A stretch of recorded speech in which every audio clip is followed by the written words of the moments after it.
Le pouvoir, comment on le prend, comment on le garde, comment on le conteste. C'est la question qui traverse presque toute l'actualité africaine de cette semaine. Bonsoir, je suis Prudence Agbaliti, Afrique Hebdo, bienvenue à toutes et tous.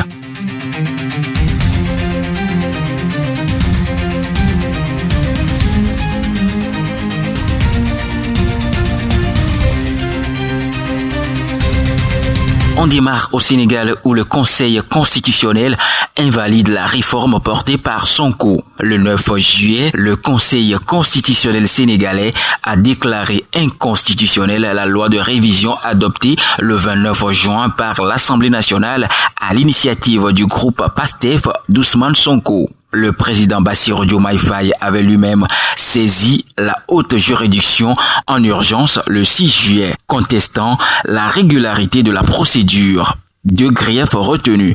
Le test créait de nouvelles charges publiques sans financement prévu et l'Assemblée avait contourné la procédure du vote bloqué pourtant demandée par le gouvernement. Ce test visait notamment à limiter certaines prérogatives présidentielles, dont le droit de diriger un parti politique. Un nouveau front dans la guerre froide entre Faye et son ex-premier ministre Sonko. Des institutions qui s'affrontent au Sénégal aux institutions menacées en RDC, où l'opposition a haussé le ton cette semaine. En RDC, l'opposition réclame la démission de Tshisekedi et annonce une marche le 22 juillet. À Kinshasa, la coalition Article 64 pour la défense de l'ordre constitutionnel regroupe les principaux partis d'opposition autour d'une même exigence, la démission du président Félix Tshisekedi. En cause, un projet de révision constitutionnelle qui, selon eux, ouvrait la voie à un troisième mandat. Tshisekedi au pouvoir depuis 2019 et dont le second mandat expire en 2028 a en effet déclaré sa disponibilité à se représenter si la Constitution était révisée par référendum. L'opposition, qui refuse tout dialogue tant qu'il ne renonce pas publiquement à ce projet, a appelé à une mobilisation nationale le 22 juillet. De la RDC au Zimbabwe où une réforme similaire vient de franchir une étape décisive.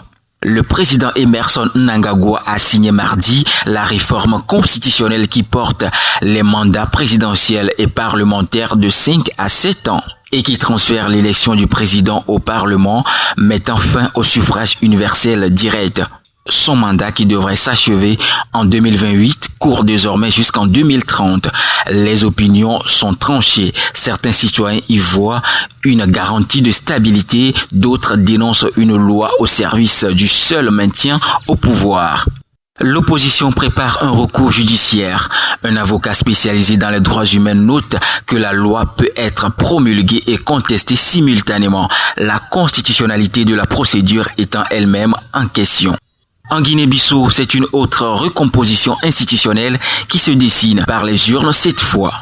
10 mois après le coup d'État du général Hortan Tam, la Guinée-Bissau s'apprête à soumettre une nouvelle constitution aux électeurs le 30 août. Le texte prévoit le passage d'un régime parlementaire à un régime présidentiel avec un chef de l'État disposant de larges pouvoirs. Nomination du Premier ministre, désignation du gouvernement, dissolution du Parlement. Des élections pour établir un pouvoir civil sont prévues le 6 décembre. Mais une partie de la classe politique conteste la légitimité des institutions issues du putsch, dont le Conseil national de transition qui a adopté le texte soumis au référendum. En Afrique du Sud, le président Ramaphosa combat sur le terrain judiciaire pour ralentir une procédure qui menace son mandat. Cyril Ramaphosa demande la suspension de l'enquête parlementaire sur Fala Fala. L'affaire remonte à 2020. 580 000 $ en espèces avaient été retrouvés cachés dans un canapé de la ferme privée du président Cyril Ramaphosa à Fala Fala. Une commission indépendante avait conclu à un éventuel manquement constitutionnel. La Cour constitutionnelle avait relancé le dossier en main, ouvrant la voie à une commission parlementaire de 31 membres. Cette semaine, Ramaphosa a saisi la Haute Cour du Cap-Occidental pour demander la suspension de ses travaux, le temps que son recours contre le rapport initial soit examiné. La commission, elle, poursuit ses préparatifs. L'ANC gouverne en coalition depuis 2024, ce qui rend Ramaphosa plus vulnérable politiquement qu'il n'était lors de la première tentative de destitution en 2022. Au Mali, les nouvelles du front sont graves. Les djihadistes et les séparatistes ont frappé ensemble dans le nord. Les deux ennemis historiques de Bamako ont de nouveau conjugué leurs forces. Le week-end dernier, le JNIM, branche sahélienne d'Al-Qaïda, et le Front de libération de l'Azawad, mouvement Touareg, ont mené des attaques coordonnées pour s'emparer d'Anefis, site stratégique situé à une centaine de kilomètres de Kidal. Des combattants russes de l'Africa Corps et des soldats maliens sont encerclés dans un camp. Des renforts maliens partis de Gao ont été contraints de faire demi-tour après une embuscade. L'armée a répondu par des frappes aériennes. Cette offensive intervient 2 mois après la chute de Kidal et la mort du ministre malien de la Défense, signe que la pression ne faiblit pas sur les forces loyalistes. Terminons sur une note de soulagement avec le retour des écoliers nigérians libérés après 2 mois de captivité.